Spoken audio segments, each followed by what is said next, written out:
Breeze starting. My first husband was always working late at work. He worked in an office downtown and said he had to work late to get ahead. I complained, but he always said he was doing it for us. He called once again and said he would work a couple more hours and that I shouldn't keep him late for dinner. I felt sorry for him and decided to buy something for him at a fast food restaurant and take it to him. I walked into the restaurant with dinner for him. When I got to his office door, I saw his secretary bent over his desk with her skirt pulled up and no panties on. They were making so much noise they didn't notice me walk in. He exploded at his secretary and then turned around and saw me. Too late for excuses, I yelled that he didn't need to come home. He could stay with his whore. The next day, I would be at the divorce attorney's office. At that point, we had only been married for 2 years. I was taking what I could from him. I remember saying that if I had it to do over again, I would hook up with some guy and fuck him in front of him to get revenge. I guess I felt cheated for not getting revenge. I started dating again, but I was wary of most guys. Then I met Jack. We met about 15 years ago. Jack and his friends used to go to the local nightclubs. I guess that's where people met. That's where I ran into Jack. We hit it off quickly and spent most of our time together. Our lives were good, or at least seemed to be. Jack was a human resources manager at one of the big factories. I had a good job as a department manager at one of the local department stores. Our lives seemed to be moving along at a satisfying pace. We didn't have children, not that we didn't want them, but we just didn't. Jack's friends were pranksters and were always pulling pranks. His friends were always trying to get at me. They would tell me what a pussy Jack used to be. I would answer them that that was before he met me, and now his life had changed. One day I got a little angry. I told his friends that if he ever cheated on me, I would get even with him. I remember Jack replied that I shouldn't worry about it because he wasn't going to cheat on me and that he loved me too much. About 2 weeks later, his buddies decided to have a little fun with me. One of them took his girlfriend to Jack's office, and the other called me and asked if I would bring Jack dinner. He would be working late. The idea was that when I walked into the office, I would think it was Jack having a woman, when in fact it was his buddy with his girlfriend. When I see who it is, everyone will laugh at me. They didn't know that it was under these circumstances that my first divorce happened. Earlier in the week, Jack told me he had a dinner appointment with his superiors who were involved in the latest contract negotiations. I must have forgotten about his meetings since he had so many. It wasn't important to know he always had meetings. So I showed up with Chinese food and headed for Jack's office. Bill, one of Jack's friends, was holding his girlfriend over Jack's desk, plowing her fields. I heard sounds as I approached the door. Through the window, I could see a man loving a woman. Of course, I thought it was Jack, since it was his office. I didn't go any further, just threw my food right on the floor and walked out the door crying. Jack's friends must have run after me, but before they could catch up, I got into my car and sped away. I was terrified and out of my mind. I walked into the first bar I could find, a real dump, and ordered a drink. Some guy, a complete stranger, came up to me and asked if I wanted to keep him company. At that moment, I was crying. That's when I made the biggest mistake of my life. I decided to get back at Jack. This time I was going to get even. I brought this complete stranger to my house and slept with him. This time I was going to get revenge. God, how stupid I was. There was absolutely no excuse for my actions. I was furious with Jack.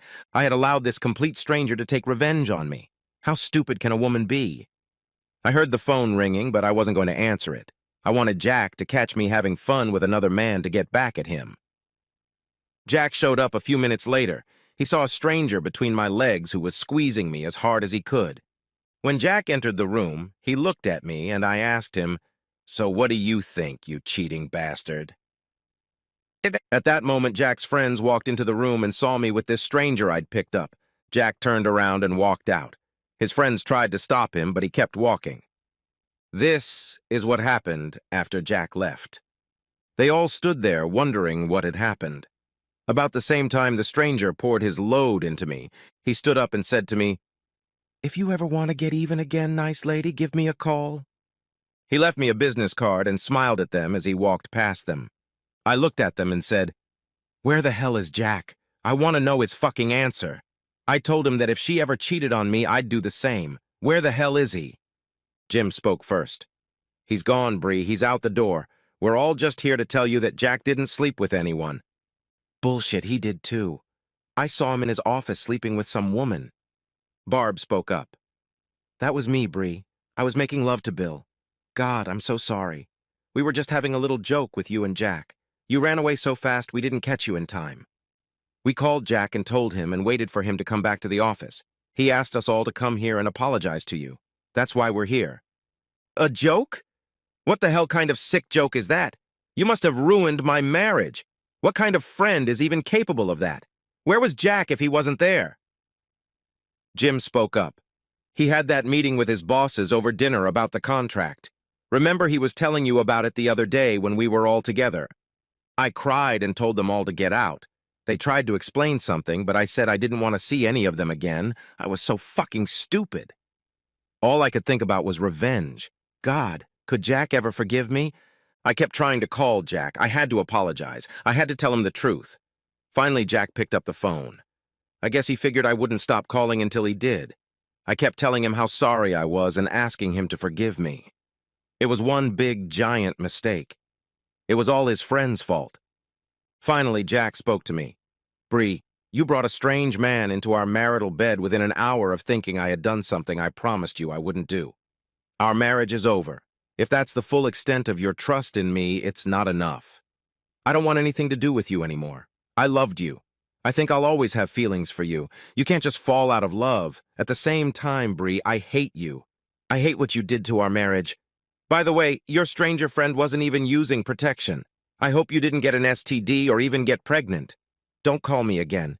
You can talk to Sally, my attorney, about property distribution.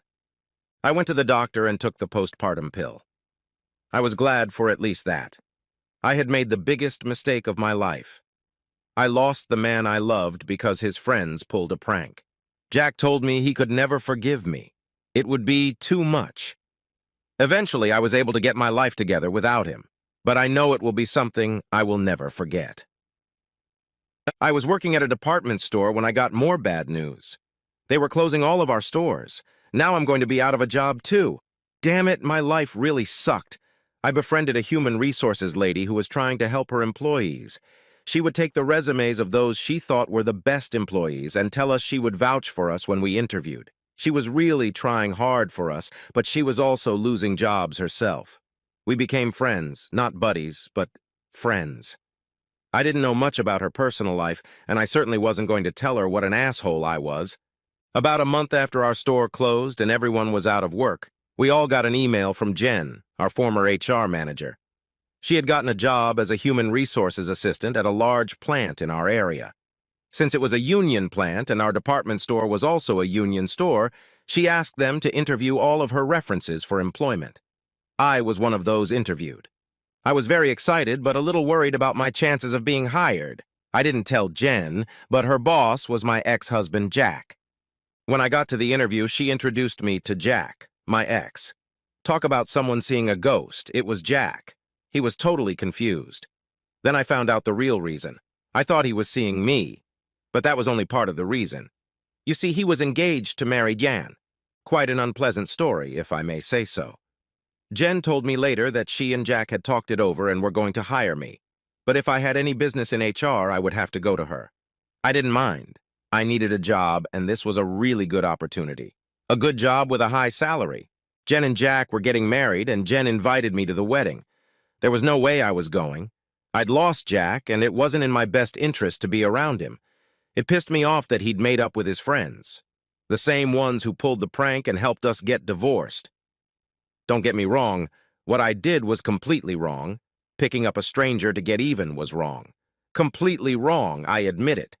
But I blame his friends for starting the whole damn thing. I'd love to get revenge, but not on Jack, but on Bill and Jim, the ones who pulled this prank and helped ruin my life. I saw no way to frame them and eventually gave up on the idea. It had been a few months since I had started my new job. I even had time to say hello to Jack when I saw him. I didn't have much reason to go to the staff, but when I did, I almost always talked to Jen. We were still friends, but not close. The best way to explain it is this. We didn't hang out together, but I consider her a friend who went out of her way to help me get a job. I respect her for that and wish her and Jack the best. They are two good people. I continued to live my life. I was careful about dating. After all, I had already had 2 failed marriages. I told myself to take it easy. I socialized with several single and divorced girls from work. I think we all had a lot in common. Then I met Matthew. God, he's so handsome. He came over and asked me to dance. I kept telling myself, slow and steady, don't rush things. Matthew was divorced and had 2 children who lived with his ex-wife. We started dating and he began to tell me about himself. He was a police officer, yes, a police officer. He had been on the force for 15 years now. Tall, handsome, muscular, the dream of most women. I asked him what caused his divorce, and he told me that his ex couldn't accept his job. She was either afraid for him or jealous of his job. Whenever he went to work, she worried about him, worried that he might not come home. And when he had a break, he dealt with street women, as he called them, everything from prostitutes to muggers. He laughed when he told me about them. He said he had to deal with men off the street, too. I told him a little about myself, but I didn't go any deeper. I didn't want to scare him off. We'd been seeing each other quite a bit. We were 2 adults, so in case you were wondering, we had sex. It was okay, but I had a tendency to hold back. I was afraid of falling in love again. After a few months of dating, he wanted to know more about me. I told him I would tell him more when I felt more comfortable with him. I'm not sure he understood, but he was nice enough to tell me that he didn't want to pressure me, but he thought he might be falling in love. He said he knew he was in love. I hated to admit it, but I felt the same way about him. We went to a club where our whole group was hanging out. A few of the girls had dates, and I was with Matt. As we danced, I thought about Matt and what a great guy he was. I was afraid that by telling him about my past, I might lose him. Then I looked up and saw Bill and Jim with a couple of girls. When I say whores, that's what I mean. From the way they were acting, I realized that their bust size exceeded their IQ. I got very nervous when they saw me. It was the first time I had seen them so close since my marriage broke up. I got scared and started shaking. Matt hugged me tightly and asked me what was wrong. I looked up and saw Jim and Bill telling their companions something funny and pointing in my direction. Then they smirked and grinned at me. God, how I hated them, and now they were probably going to try to ruin my life again. I felt tears come to my eyes, thinking it was over for me when Matt said, "Honey, what's the matter? I've never seen you like this, and it's bothering me." Matt, I've made some terrible mistakes in my life that I've been afraid to tell you about, and now those mistakes are going to take you away from me. I'm so sorry. Nonsense, Bree. I care about you very much, and whatever you've done, we can work it out. I'm a cop, and I've seen some horrible things in my life that I've had to live with after I've seen them. I know if you give me a chance and you're honest with me, we can work this out. Now let's sit down and you tell me about the horrible things you've done. Matt, I've been married twice and divorced twice. I know I told you that my first husband cheated on me, and when I discovered he was sleeping with his secretary, I asked for a divorce. But I never told you about my second marriage and divorce. I went on to tell him about how I picked up a stranger to get revenge. And all this time my husband was innocent of any wrongdoing. I then told him about Bill and Jim, who were watching us and laughing. They said it was a prank, and their antics, along with my stupidity, had ruined my life. I told Matt that I would understand if he never wanted to be with me again. Between tears, I tried to convey to him that I wasn't a slut or a whore. I was a woman who held a grudge and let it get out of control. Matt looked at me and took my hand. Bree, I know this was hard for you to tell me. You should know by now that I really care about you. Time will tell if it's love. I can accept all of your past, call it carelessness, as long as it is your past.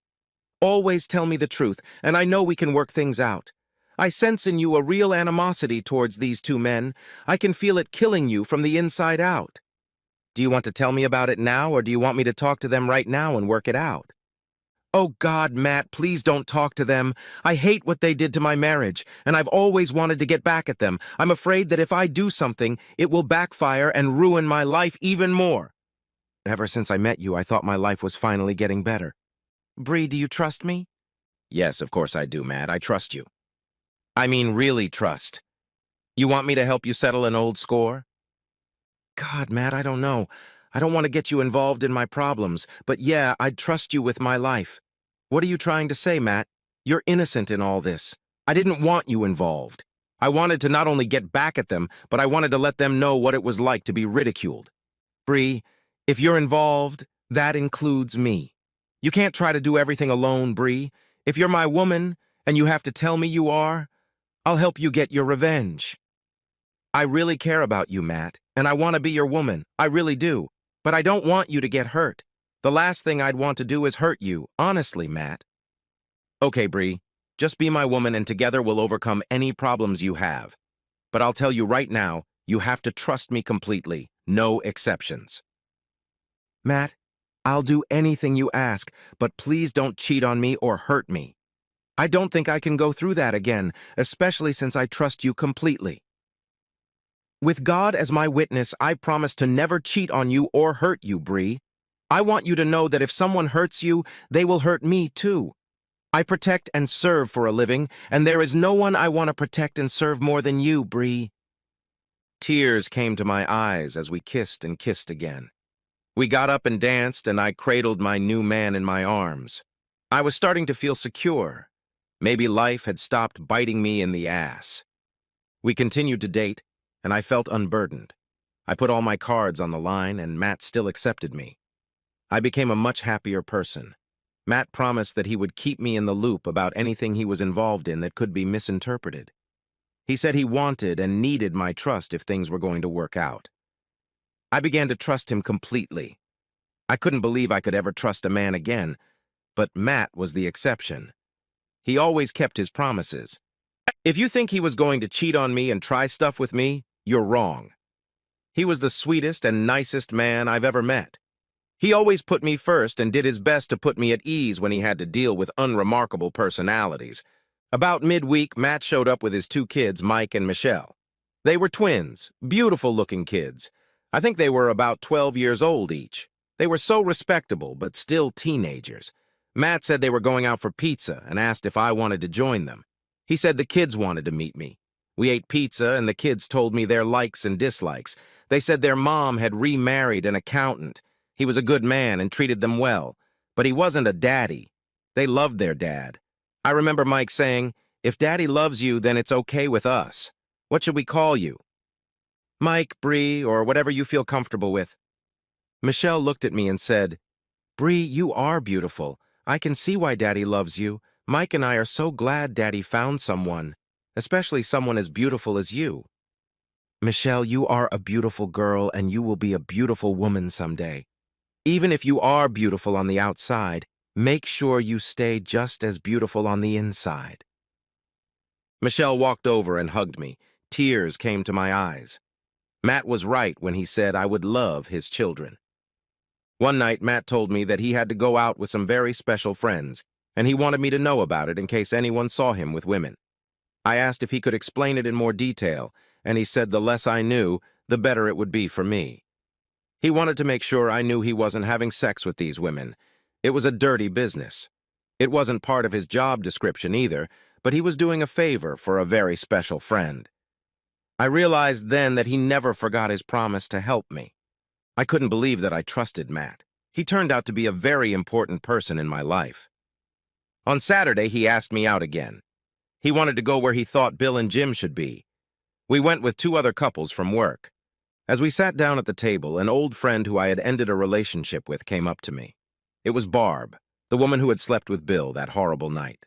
Barb came over to our table and asked if she could talk to me. I didn't know what to say until Matt told me that I should listen to what she had to say. So I told Barb that she should say it to both me and Matt. I had no secrets from him. The three of us took our minds off the others for a few minutes and sat down at another table. It was still early and the room wasn't crowded yet. Barb apologized to me again, saying that she hadn't participated in the preparations. Yes, she had participated, but only as a horny woman. They didn't tell her about it until later when I was already out on the street. But even then, it wasn't the whole truth. She said that they, Bill and Jim, had always been a little jealous of Jack. Because of that, they pulled pranks on him more often than not. According to her, when she found out that the two of them were not really sorry for what they had done, she punched Bill in the face and left him. She hasn't seen either of them since. She said that just thinking about them makes her feel sick. She apologized again and had tears in her eyes. She really wanted my forgiveness and friendship. No one was a better judge of character than Matt. I looked at him and he smiled and nodded. It was his way of telling me that Barb was being honest with me. I turned to her again and hugged her and told her I forgave her. She said that she had just arrived with her steady beau. They are very serious about each other and asked if they could join our group for the night. I told her sure, and she waved her hand at the handsome man, and then I introduced Barb and her boyfriend to everyone, including Matt. We all had a great time and enjoyed our friendship. We were a group that trusted each other. Barb told us to see who had just come in. We saw 3 women who had come in together. They were hard to explain. They were knockout, but at the same time promiscuous. They were rowdy, but also made you look at them. Of course, some of the single men, or at least those who weren't with the women that evening, started hitting on them. The girls were agreeing to drinks, but they were also playing it cool. They couldn't have been prostitutes because we could see they weren't looking for John. Our little group had to admit that these 3 women were interesting to watch.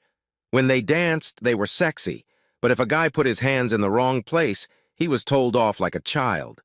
These girls were different, something between a cop, a prostitute, and a teacher. I watched Matt look at the girls and saw that they were smiling at him. A slight prick of jealousy swept over me, but I managed to hold it back. Matt leaned over and kissed me and then whispered in my ear so no one else could hear, "You are my woman. Always remember that.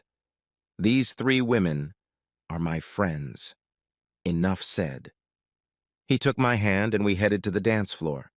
As Matt and I danced, I remembered him telling me that I had done the right thing with Barb. She had been used too, but not to the extent that I had. Barb and I had been friends for several years. She worked as a nurse at the local hospital. She always chose to work in the emergency room because, she said, things happened at a fast pace there. I remember her telling me that's how she got to be as wild as she was. She said the blood was flowing in a rapid stream all day, and she came out to help slow it down. She met Bill and Jim around the same time I met Jack, my second husband. She was just having fun and didn't want a serious relationship, and that especially bothered Bill. When Jack and I got married, all 3 of them were in our wedding party. I guess the guys couldn't get over the fact that Jack was happier and had gotten a girlfriend, and Barb told them she wasn't ready for marriage. I went to the ladies' room with Barb. As you know, we are not allowed to write alone. That was a joke, readers. I was glad Barb was back. I really liked her as a friend, and she was much calmer now. Apparently, our incident made her think too. She told me that her boyfriend was Dr. Ray. He was an emergency room doctor who had transferred here from another hospital. She told me that she was frank with him and told him that she was leading a dissolute lifestyle but was actually waiting for the right man. She said she thought it might be Ray.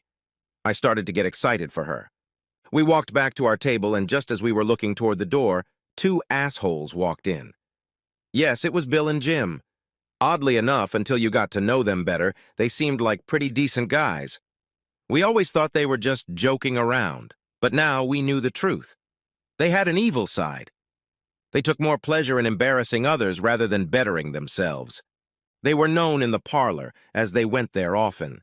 They said hello to a few of their so-called friends and took a table. It didn't take them long to notice the 3 seductresses who seemed to be the center of attention. They hadn't seen us and our group yet. We were busy minding our own business. We all started dancing and telling our stories. I was dancing a slow tune with Matt when he pulled me close to him. Looking into my eyes, he told me he loved me. I pressed myself harder against him and said, "Matt, I'm falling in love with you too, and it scares me. I don't know if I can handle it after 2 failed marriages, and you already have 2 kids. Honey, as long as you trust me and we talk about our problems first, everything will be fine. I promise you that everything will work out. Besides, when you meet my kids, Mike and Michelle, you'll love them and they'll love you too." It wasn't long before Bill and Jim approached the 3 sexy women. They bought them drinks and invited them to their table. The girls behaved calmly. They told Bill that they always stayed in 3s. It was their way of protecting themselves from unwanted suitors. Of course, Bill invited all 3 of them to his table. From that point on, we had no idea what they were talking about. Bill and Jim took turns dancing with all 3. The girls seemed to have calmed down a bit. They allowed themselves very little touching on the dance floor. If one of the guys put his hand down to her ass, she just carelessly pulled her hand back. Eventually, Jim saw Barb and me and looked at her in surprise. I guess they didn't realize we were going to be friends again. Jim pointed in our direction and said something to the three girls. We realized they still hadn't gotten over their prank, and it was pissing me off. Matt leaned over and kissed me and said, "Leave it alone, honey. Leave it alone." He was reading me like a book. The girls looked in our direction, and I don't know if they snickered or smiled. But Bill and Jim were certainly laughing. Barb and her doctor boyfriend said she had to leave early. They had to get up early for work the next day. The emergency room was always open for business. We all gave each other friendly kisses, and of course all the men shook hands. Barb thanked me again and apologized again for her past behavior. I shouldn't have waited so long to talk to her. She really was a good friend. Another mistake on my part, but at least these mistakes are being corrected. As Barb and Ray left the living room, Bill and Jim watched them follow. Then they went back to their three ladies who were waiting for them. Matt told me it was time for us to leave, too. He had to work tomorrow, but he would probably see me in the morning. I wasn't quite sure what he was getting at, but I decided to wait and see. I knew Matt loved me and would answer all my questions, but I knew he didn't want to be questioned. He dropped me off at my house, kissed me goodnight, told me to get a good night's sleep, and told me he'd see me in the morning. And here we go again. See you in the morning. Why? I took a shower and went to bed. I fell asleep quickly. Around 8 in the morning, the phone rang, and I was in a semi-fainting state when I answered it. It was Barb. "Bree, come to the hospital right away." "Barb? What's wrong? What happened? What happened?" "Nothing happened. Everything's fine. I can't tell you over the phone. Just get your little ass over here as soon as you can." And she hung up. What the hell had happened? What could it be? I thought about Matt, but if he was hurt, I know Barb would have said something. I hurriedly got dressed and headed to the hospital. As I entered the hospital emergency room, Barb ran up to me.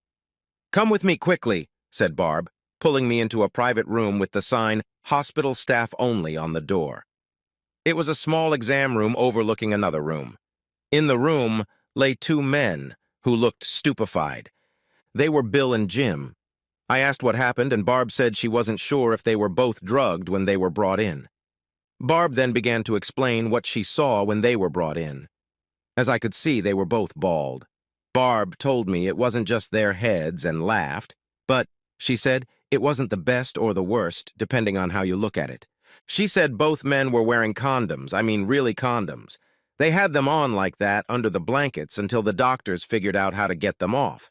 The doctors assumed that the condoms had been filled with super glue and then stretched over them. The problem now was how to remove the condoms with the least amount of pain. It seemed that the skin might come off along with them. They would both need a little surgery. Barb laughed and said there was super glue running down the crevices of their asses, too. Barb said, "If I didn't know any better and your boyfriend wasn't a cop, I'd think you were behind it." She laughed. "Barb, I didn't do it. Although I wish I could take credit for it. It couldn't have happened to two more deserving people." "Bree, do you think it could have been those three girls we saw them with last night? I wonder what they did to piss them off." "Barb, Matt and I left right after you. Bill and Jim were still with the girls. Maybe they went overboard with the shenanigans." The two boys started to come to their senses. They were screaming in pain, saying their intimate places hurt. Barb said we had better get out of the room. We weren't supposed to be in there. Dr. Ray, Barb's boyfriend, came out of the room and told Barb that these guys were really having a hard time. He told Barb, and of course me, since I was with Barb, that they were getting ready to remove the condoms and knew the guys were going to lose some skin, too. When you remove superglue, you lose skin, too. Ray then kissed Barb on the lips, said it was good to see me again, and headed for the room. Barb said she had time for a coffee break, and we headed to the cafeteria. We were both happy and talked about this and that. When we got back to the emergency room, Matt was standing there in his uniform. He looked like a completely different person in his uniform, but he was still handsome. He said he had been called in about two men claiming to have been victimized by three women. He was there to take their statements as soon as they came out of surgery. He introduced me to his partner, saying I was his girlfriend. His partner turned out to be a woman, and a good-looking one at that. For some reason, I wasn't jealous anymore. Jill, the officer, said it was nice to meet me and that I had gotten a very nice man. If she wasn't already married, I could compete with her. She was nice, but I didn't feel threatened. Matt was my man, and I was his woman. No one would ever separate us. Matt told me he would stop by tonight and we could have dinner. Barb asked if we could have a double date so she and Ray could join us. We set up a time and told Barb to meet us there. Matt and Ray seemed to find common ground and got along great with each other. The four of us were sitting around having a drink before dinner, and Ray mentioned the two men who had been brought in. He said the surgeries had been successful, but the men would always remember it. It would be months before their hair would return to normal. Barb and I just sat and listened. Ray asked Matt exactly what happened and who did it to those guys. I remember him responding, "I would never want to meet those girls and have them mad at me." We all laughed. Matt said that two guys had met three girls the day before. Ray said he remembered seeing them when we were all out walking. He remembers the girls being knocked out. He asked Matt if they knew who they were. Matt said two of the guys said they gave them some names, but they don't believe those are their real names. They had never seen them before and hoped they would never see them again. They invited the girls to a motel. According to them, at first, the girls refused to go with them. Plus, there were three of them. The guys said they didn't mind because they could take care of all three women. Eventually, they all went to the motel. According to the men, and this is the only side we heard, the women opened the booze and they think the girls spiked it. Probably some kind of date rape drug. We laughed because we thought it was funny that girls would have to date rape a man. The men recall taking off all their clothes and the girls played with their genitals, making them tense up. One of the girls said they had to use condoms and the men had no problem with that. They said the girls added some kind of lubricant to the condom, saying it was much easier to put it on that way. The guys said that when the condoms were put on, they must have passed out. When they woke up, the girl was gone. They said they were in pain. Their hair had been shaved off on their heads and in their intimate areas. The condoms were sticking and causing a hell of a lot of pain. They couldn't get them off. They felt like their asses were covered. They called 911 and they were taken to the hospital. When they got to the hospital, they were given medication for the pain. Matt, is there any information on the whereabouts of these women?